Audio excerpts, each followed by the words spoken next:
Hello, hi guys! Magandang hapon sa inyo lahat. This is Jin from Masagari Channel, a faith healer, also matarder. So ngayong hapon natatigan natin na nagsasabihin sa inyo ng ating mga gabay. This is weekly gabay. Weekly gabay for the mind of November 24 hanggang November 30 for the sign of Pisces. So, Pisces, welcome sa my channel. Ano kayang messages, advices, and spirit guides ang ating masasaga for today's video? Kanina naman kayang energy or kaganapan sa buhay ng mga Pisces ang ating mahagilap. So, guys, this reading is a general reading lamang, hindi lahat makaka-resonate. Kunin lamang po ang makaka-relate sa inyo and comment down below kung kaninong energy ang ating nasagap.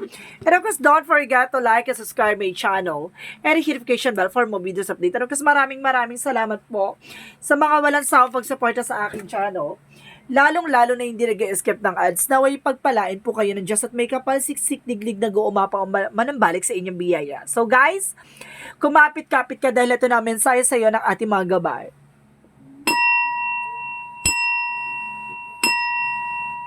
Angel Spirit Messages. Bigyan mo ako ng pasabog-bulabog na mensahe para sa mga kapatid nating Pisces. Ano na naman kayang ganap, di ba? Okay. So, there's a magician. Oh my God. There's a magician and the Six of Cups. Lagi sila nagpa-partner, no? Kumbaga meron dito talagang there's a manifestation or something na makukuha mo. At may mga bagay na may isa sa katuparan mo. And of course, there's a Six of Cups. There's a memories or reminiscence, no? Maaaring nga sinasabi sa'yo dito, ito hihudyat na hindi ka na pabata, no? Ay sinasabi sa'yo dito, unti-unti nagkakaedad ka na or something na kumbaga may mga bagay na biglang magpapaalala sa'yo, no? Na kumbaga dapat no, mamamanifest ko ng ganito, kumbaga, na dapat na nandito na ako sa age na to, kailangan makuha ko na yung mga bagay na, di ba, hinihingi ko at hinahangad ko. So, let's see what is additional messages. And of course, there's a 10 of Pentacles. There's a long-term success and long-term investment. So, suddenly, meron talaga dito pang matagalan, no? And of course, magkakaroon ka ng success dito and of course, investment. No? Let's see. And of course, there's an 7 of Swords. So, there's an information na there's a sneakiness, no? There's a cheating or lie on you, no? Ibig sabihin dito may kumbaga something na may sumusubaybay sa iyo or mayroong taong nagbabantay sa may ganyan so mag-ingat ka. And of course there's Knight of Swords. So there's bigger picture of yourself, no? Kailangan tignan mo yung magiging life purpose mo, no? There's a success driven. Talagang unti-unti mong maisa sa katuparan yung mga pangarap mo, kaya kailangan focus ka lang. Focus lang. Additional messages. And because there's an Ace of Wands, there's a new beginning, no? Kumbaga, unti-unti na nagkakakulay yung mga plano mo, di ba? Parang nagkakaroon na siya ng katuparan. At there's a new beginning coming in for you. Unti-unti mo nang baga nagsisimulan at nagkakaroon ka na ng bagong simula. So, of course, let's see what is a magician.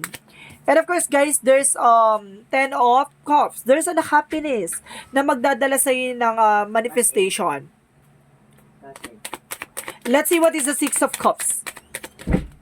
Let's see what is the Six of Cups. There's a Page of Wands. So, there's a good news, no? May magandang balita ka daw dito na baka mayroong message or email, no, with your friends and with your relative or something of, kumbaga, may kaugnayan tungkol sa'yo, no? Or some of you, kumbaga, merong, malalaman mong balita, no? Kumbaga, na magbibigay sa'yo ng, kumbaga, memories or something reminiscence na may mga bagay na magpapaalala sa'yo. Parang gano'n. So, let's see what is the 10 of Wands. And because there is a judgment, a wake-up call. So, parang ginigising ka sa katotohanan dito na parang kailangan mo na mag-take ng action. Or something na kailangan mo nang gumalaw. Or something na kailangan mo na mag-desisyon. Or something na, kumbaga, kailangan mo na mag-invest sa sarili mo, no? Nasa ganun, kumbaga, hindi ka nakakapa, no? At hindi ka, kumbaga, napag-iiwanan. And because there's a Three of Pentacles, kumbaga, there's a right way, no? Kumbaga, kumbaga, there's an information na there's a collaboration or some of you, kumbaga, may pinagchichismisan ka behind your back or something na, kumbaga, gumagawa ng mga hakbangin tungkol sa'yo. There's a sneakiness and cheating lying on you, no? Kumbaga, maraming, kumbaga, gossip or something marites, ganon.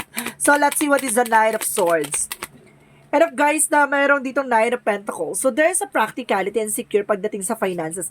So, there is a security pagdating sa dyan sa ano, kumbaga magsasuccess ka. So, paano nga ba magsasuccess, no? Kailangan maging mautak, maging matalino pagdating sa finances. O, kailangan maging ano ka, wais, no?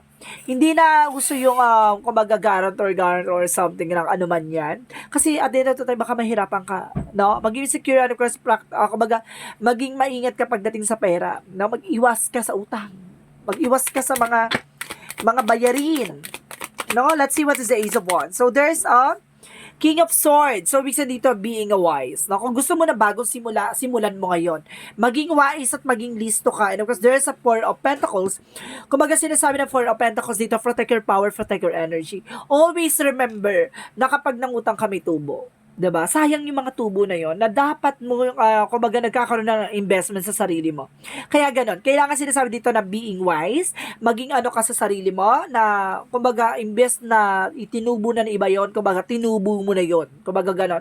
Kumbaga kailangan mo mag-invest sa sarili mo at kailangan mo magkaroon ng growth and expansion. And being kumbaga kumbaga better version of yourself, no? Right now, kumbaga in generation ha, kumbaga ang mga tao ngayon matatalino at wais na. So let's see what is a Magician. And of course, there's a Ten of Cups. Huwag kang papatalo na pag-iiwanan ka lang. And of course, there's a Knight of Swords. Kumbaga, there's an information na there's anxieties or something stress, no?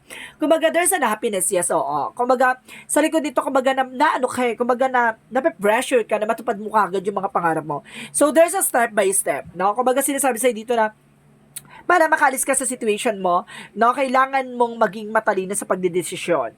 Iwasan mo yung mga bagay na walang kabuluhan. At of course, yung mga bagay na alam mong kailangan mo, yun ang unahin mo kaysa sa gusto mo. No? Let's see what is the Six of Cups and of course the Page of Wands. And of course, there is a Six of Pentacles. So, ibig sabihin, magtutuloy-tuloy na about sa finances. No, ito yung balita na magbibigay sa'yo, or some of you, baka may tutulong sa yung friend mo na, kumbaga, tutulong mag-alok. Or some of you, baka there's a social business like online business. Or some of you guys, tinutulungan ka itong tao na to para mabenta or kumbaga, mabilis kumbaga pumatok sa market yung product mo or something. And because there's the Wheel of Fortune, kumbaga there's a good luck, no? Or there's a bless, no? Kung talagang magkakaroon ka ng bless and of course transformation on your life, no? There's a new cycles na papasok sa'yo. So sinasabi lang sa'yo dito na there's a wake up call na kailangan mong mag-wake up, kumbaga gumising sa katotohanan, no? At kailangan mong kumbaga i-sink in sa utak mo na, kumbaga, yes, nandito yung swerte, no? Kailangan mo talagang sabayan ng sipag at tiyaga. So, let's see what is the Seven of Swords and the Three of Pentacles. And of course, guys, there's Six of Wands. So, there is a victory and success. So, magtatagumpay ka talaga, no? Kumbaga, may mga bagay na talagang sinusubukan ka ng tadhana o sinusubukan ka ng pagkakataon. At yung mga taong hinihila ka pababa, kumalma ka. Hindi ka madadala nila. Galingan mo. Ganon. Kumbaga, huwag ka magpapadala sa mga ganon. Huwag ka magpapa-apekto. So, let's see what is the Knight of Swords and the Knight of Pentacles. So, there is the higher path, a lesson learned, no? Kumbaga, slow and steady, hindi mo kailangan maging agad-agad o hindi mo kailangan mapunta kagad doon sa, kumbaga, sa mataas na eksena, no? Kailangan mo talagang pagdaanan step by step, no? At the same time, there's a higher path, there's an education, no? May mga bagay na dapat ka matutunan. And of course, there's a separation. Kailangan magkaroon ka na separate sa mga kaibigan mong, kumbaga, there's a toxic friend, and of course, kumbaga, mga kaibigan mong alam mong malakas ang benefit, and of course, malakas ang hatak sa'yo, at meron talagang, serve sa'yo sa huli, no? Kumbaga, magkaroon ka ng separation na pagdating dyan. So, let's see what is the Ten of Wands. And of course, Ten of Wands ba? Sorry. There's an Ace of Wands, sorry. There's an Ace of Wands, the King of Swords, and of course, the Six of, the Four of Pentacles represent the Hermit card. So, there's a soul searching. So, ito na nga, diba?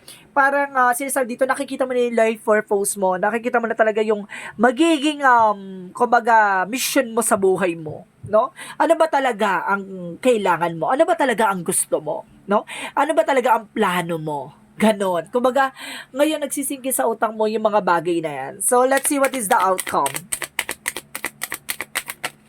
So, let's see what is the outcome. The outcome is the Devil card. So, there's a temptation, no? May mga bagay na there's a possession, obsession sa mga bagay or sitwasyon o tao, no? Kaya kailangan maging aware ka. Kasi may normal sa tao, there's a negative attitudes. Pero, sinasabi sa'yo dito, ilugar mo yung negative attitudes or negative traits na to or something negative,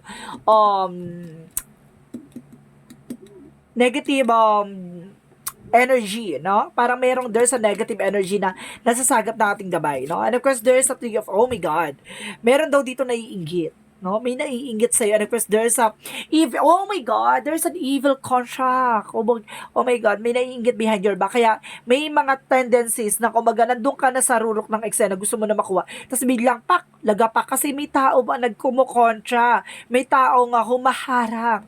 So, let's see. Gusto ko to. Maliwanagan, no? There's Eight of Pentacles. So, some of you, katrabaho mo. Some of you, katrabaho mo. And of course, there's some justice. Don't you worry, there's a justice, no? Kapag nakuha mo yung tamang hustisya at nakuha mo yung tamang way, no, para maibalik sa kanila, mababalik sa kanila. Don't you worry. Kumbaga, itong karma na to, kailangan talaga, kumbaga, binabalik to sa mga bagay na ginawa sa'yo, no? There's a cause and effect. Depende na lang to kung ano yung naging cause and effect sa'yo, in the good things and bad things, no? Kaya minsan, kumbaga, kailangan meron talaga tayong protection pagdating sa ganyang inggit, eh. Kasi hindi natin masasabi, kumbaga, there's an evil, and of course, there's, kumbaga, inggit sa katawan, ganon. Kaya kailangan natin nakokontra yan. Nasa gano'n na hindi tayo naapektuhan, di ba? Kailangan natin mag-set ng boundaries, nasa gano'n hindi natin makuha tong eksena na to. There's a justice, may karma, yes, of course. Naniniwala tayo sa karma talaga. And of course, ang karma na to, hindi lang sa sarili niya. Kakakibat nito ang buong pamilya, no? Kumbaga, ang karma, kumbaga, kung ano man ang ginawa sa'yo, apektado yan sa kanya, no? Kumbaga, ginawan ka ng masama, babalik yan sa kanya ng masama, hindi lang sa kanya, pati sa mga pamilya niya. Ganun yon. Kung gumawa ka ng mabuti sa kapwa mo, mabuti ang balik sa pamilya mo at sa'yo. Ganun yon. Kaya there's a justice dito na parang binabalanse at nagkakaroon siya ng parang, kumbaga, hustisya sa lahat ng kagagawan ng kung ano man yung black magic involved na yan. So, let's see what is the Love Oracle card. Daming sabi. So, ito na tayo, no? Let's proceed na sa Love Oracle card. Talagang pinapaliwanag lang natin. Ganun talaga. And of course, there is a stab in the back, no? Kumbaga, maraming traidor. There is a shocking attack or something na separation, o ganun. Kumbaga, binackstab ka, tinraidor ka, niloko ka, ganun, ti. And of course, there is the twin flame. Some of you matatagpuan mo itong tao na to. There is a yin and yang. So, it means balance, no? Kaya nga there is a twin flame kasi balance kayong dalawa. And there is a heart with a key. Talagang, diba? Perfect together. May susi at may kandado. Getting together. Diba? Talaga may taong darating para buksan ng pusong sarado. Ganon. So, let's see what is additional messages. Okay, yin and yang muna pala tayo.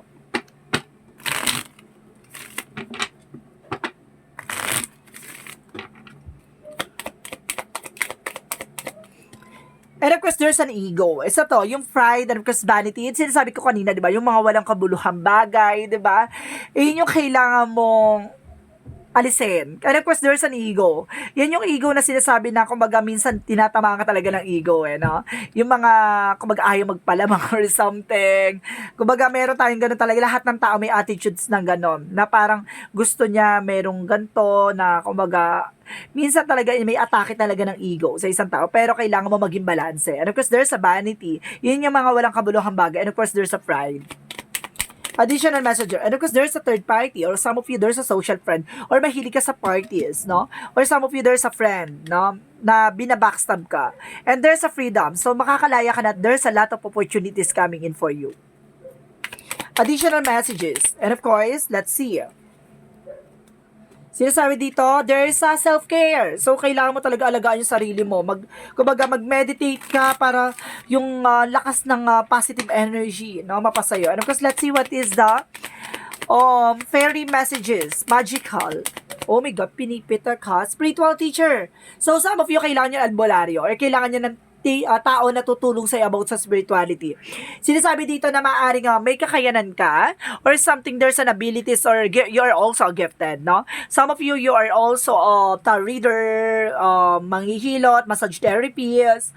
And then sa Pisces is also, kumbaga, spiritual, no? There's a spiritual talaga. Pagdating sa Pisces, Scorpio, and Cancer, meron naman signs na meron din mga spiritual abilities. Pero, ito kasi ang pinakamalakas na kumbaga meron talagang spiritual abilities talaga.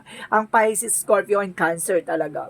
Water sign ang malakas ang atake pagdating sa spiritual. So, sinasabi ko sa iyo na meron kang abilities or kakayanan na kailangan mong, kumbaga, i-enhance, no? So, there's a spiritual teacher, kailangan mo raw ng tuturo or tutulong sa'yo, no? Or some of you, baka may nararamdaman ka. Yun yung sinasabi ko, there's a black magic involved na, kumbaga, may sumpa o karma or something na kailangan putulin or sirain, no? It's a bad na nagdulot sa'yo ng, kumbaga, sunod-sunod na problema. There's a karma, kailangan putulin niya. So, let's see what is additional messages. And of course, there's a trouble. So, some of you mayroon trouble talaga, no? And of course, there's a red. Okay, there's a survival. So, or you are also a survivor, no? Kumbaga, nakakaligtas ka talagang napagtatagumpayan mo yung mga problema pinagdadaanan mo. Diba? Yung akala mo, nandun ka na sa eksena na yun, parang laga pa ka na, pero don't you worry, iaangat ka niya. Additional messages. And of course, there's a schools, there's a lessons. May mga bagay na kailangan mo matutunan, may mga bagay na kailangan mo malaman. Ganon. So guys, meron tayong mamaya na angel's answer. Ngayon pa lang sasabihin ko na there's an angel's answer. Na mayroon tayong question, so pwede ka mag-question gamit ang isip mo. Then of course, sasagutin ng ating angel's answer. Kailangan mag-ready na kayo later. So let's see. What is the Monsology? And a win-win outcome forecast. So, ito na nga, diba? Ipapanalo mo daw to. Ipapanalo mo tong laban na to and the end of the cycle approaches. So, tatapusin na yung mga bagay na nagbigay sa'yo ng rough or something na, kumbaga, kaguluhan, something na, conflict, ganon, and obstacle, something, ganyan. So, let's see what is Archangel Michael messages for you. Decide to be happy now. So, kailangan mo mag-desisyon na magiging masaya ka ngayon. And of course, wow, God is in charge. So, sinasabi dito na si God daw ay talagang pinapangalagaan na talagang pinoproteksyonan, kumbaga ginagabayan ka. May mga bagay lang siguro na dapat mong gawin. Kumbaga, there's a signs or synchronicities na hinahatid sa'yo. Pero, inaano mo, kumbaga, ini-ignore mo. So, kailangan mong tanggapin yung mga message sa'yo, ha? And of course, you're on the right path. Nasa tamang direction ka. Don't you worry. Hindi ka naliligaw. So, let's see what is the energy. Let's see what is the energy. And of course, there's a third chakra, Archangel Chamuel. So, about sa health to, ha? Kailangan mo tong, kumbaga, kailangan mong alagaan at protectionan. And of course, there's a second chakra, Archangel Uriel, about sa finances. Tutulungan ka ron, Archangel Uriel, about sa finances. So, let's see what is the chakra. Let's see what is the chakra. And there's a miracle. May himala. There's a hope. And of course, there's an healing and a facade, no? Mag-ingat ka sa mga nagbabalat kayo, no? Kumbaga, of course, sa mga bagay-bagay ay lumilipas, kailangan mong paghandaan. And of course, there's a mysticism. May misteryo dito. May lihim na gumagawa sa'yo ng black magic and involved. Itong tao na to, it's, kumbaga, may marunong siya, no? Kumbaga, nakikita dito na parang it's either a part of culto, no? And of course, let's see what is additional messages. Kapag problema mo ay sunod-sunod, tapos bakit ang ganda ng reading, ang ganda ng mga nababasa, kasi kumbaga, ito yung dapat na nangyayari sa buhay mo, no? Na, kumbaga, may mga manifestation, and of course, there's an information na bibigay sa'yo ng bagong simula, and of course, there's a wheel or good luck. Kaya pala, there's a wheel of fortune dito na, imbis na swerte, kamalasan ng kaakibat sa'yo. Kasi nga, there's a karma, and there's a devil, no? Meron sa'yong sinumpa, o meron sa'yong kamalasan nililagay. yun yung kailangan mo mag-take ng action. So, let's see what is additional messages. And there's a support, no? Some of you kasi, no, supportan ka ng ating angel spirit. And there's a protected, no? Kailangan mo maproteksyonan. And of course, there's a counseling. See, hindi ka nakikinig sa mga signs or synchronicities. May binibigay o may mensahe sa'yo, pero you still ignoring. There's a builder. So, some of you, kumbaga, pinapalakas at pinapatibay ka ng ating angel spirit. Let's see what is additional messages. There's a crack offense. So, ibig sabihin dito na parang may lamat na eh. Kumbaga, nandito ka na sa kumbaga, malalaman mo ng katotohanan sa eksena. Ganon. Kumbaga, unti-unti na siyang nababasag. There's a surrender na kailangan mong bitawan. And of course, there's an earth. Kumbaga, but not for of it, learning how to be human. So, ibig sabihin, matutunan mo data pagiging tao, no? Kumbaga, maraming tao sa paligid mo na iinggit sa'yo. So, kailangan mo tanggapin niya. Kailangan mo lang talaga proteksyonan yung sarili mo laban sa mga tao niya. Like, kumbaga, meron ka dapat ng mga protection na, kumbaga, protection na miraculous healing pendant or something ganon. And of course, meron ka dapat na, kumbaga, evil eye for contract, for inggit, ganon. May mga ganon tayo ha, na kailangan nyo. So, let's see what is the romance angels. And of course, kailangan talaga i-cleansing. Kasi para para mabasag yung negative na ginawa sa'yo. Kasi meron ako dito na sense parang, there's na parang familiar, siya, parang there's a family curse, ganon. There is an information by the chemistry. So, some of you, pagdating sa inyong person, may chemistry daw kayo. So, let's see what is Archangel Raphael. And of course, there's, diet is important here. So, kailangan mo mag-diet, no? Some of you, kailangan nyo raw mag-diet. So, let's see what is a Jesus-loving quotes. Given shall be given to you. So, ibig sabihin dito, ibigay mo, ipagkaloob mo, para ipagkaloob din sa'yo, no? Ibig sabihin dito, surrender mo. Parang gano'n sa madaling salita, surrender. So, let's see what is, answers. Okay, this is the angel's answer. So, may question ka na, magbibilang ako. 1,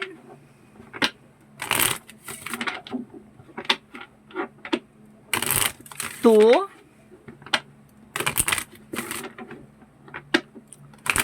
3. So, naka-ready na guys lahat sa inyong question. So, umpisahan na natin. Give me an answer for your question, guys. Angel Spirit Guide, my God. Oh my God, ang ganda ng sagot ha. So there's this situation is kumbaga the situation will improve. Na magbabago na raw yung sitwasyon nyo. Anumang uri ng pinagdadaanan nyo, anumang uri ng suliranin nyo, anumang uri ng kumbaga bagay na yan magbabago na. And of course, there's a taking action. So kailangan mo lang kumilos. See, I told you, hindi mawawala yung sumpa, hindi mawawala tong negativities, hindi mawawala yung black magic involved, even tong kamalasan nyo kung hindi kayo magte-take ng action. And of course, listen to your intuition. Ito yung sinasabi ko, diba? Binibigay sa'yo ng angel spirit pero ini-ignore mo. Hindi mo pinapansin kasi baka kumbaga naniniwala ka kung ano man yung eksena mo. So, may mga bagay na kailangan mong pakinggan, no? At kailangan mong malaman at kailangan mong matutunan. Kasi there's an information by spiritual teacher na kailangan mong kumbaga malaman sa ibang tao na tutulong sa'yo or may kakayanan, no? May mga bagay na may mga bagay na nalalaman ka, pero may mga bagay na mas may nakakaalam kaysa sa'yo. So, kailangan mo kumbaga kailangan mong humingi din ng tulong sa ibang tao, no? Para malaman mo ang mga kasagutan sa lahat ng katanungan mo. So, let's see what is the angel's number. So, let's see what is the angel's number. There is a 12. I am visionary. So, sinasabi dito, creativity is driving force in your life. Your imagination is rich and you're able to express your feelings and insight in unique ways that other can benefit from. Ibig sabihin dito, pagdating talaga sa Pisces, ang Pisces talaga mataas ang vision niya, no? Malakas ang, kumbaga, intuitions. Malakas din ng insights. Kumbaga, kayang-kaya niya masilip or kumbaga, meron tong astral travel or something, meron tong kakayanan na kumbaga, malaman yung mga bagay-bagay, no? Kumbaga, may mga bagay na, kumbaga, there's a, intuitions na, kumbaga, pinapaalala or something na may mga bagay na pinapaalam sa kanila na para malaman nila yung magiging kasagutan sa katanungan nila. Pero, suddenly, minsan ini-ignore nila. So, kailangan nyo mag-take ng action for this. So, let's see what is the messages of life. What is the messages of life? Okay, sinasabi dito guys, there's a never alone. So, sinasabi dito sa'yo na hindi ka nag-iisa, no? Kumbaga, lagi nga may gumagabay sa'yo. Kailangan mo lang talaga pakinggan sila. My bond with God and angels is a flame what illuminates my heart regardless of what the darkness around me. This bond is the foundation of my inner strength. It allows me to go on, having faith that all things will fall into the divine order for my greatest benefit. I ask the universe for guidance, knowing I will always receive the help and protections today. The sun will arise and shine from me and I never alone. So, ibig sabihin dito, alam mo na eh. Kumbaga may kasagutan sa lahat ng katanungan mo. And of course, kailangan mo lang siya i-embrace. At the same time, tanggapin. No? May mga bagay tayong makukuha at may mga bagay tayong malalaman. Depende na lang yan kung paano natin kumbaga, makukuha yon. So, may mga bagay na kumbaga, dapat natin natanggapin na kumbaga, yung mga bagay sa paligid natin, kumbaga, makukuha natin on the right time, on the right place, in the perfect timing. So guys, this is a weekly gabay for the month of November 24 hanggang November 30 for the sign of Pisces. So Pisces, maraming salamat for your wonderful reading. This reading is a reading lamang, hindi lahat makaka-resonate. Kunin lamang pa makaka-relate sa inyo.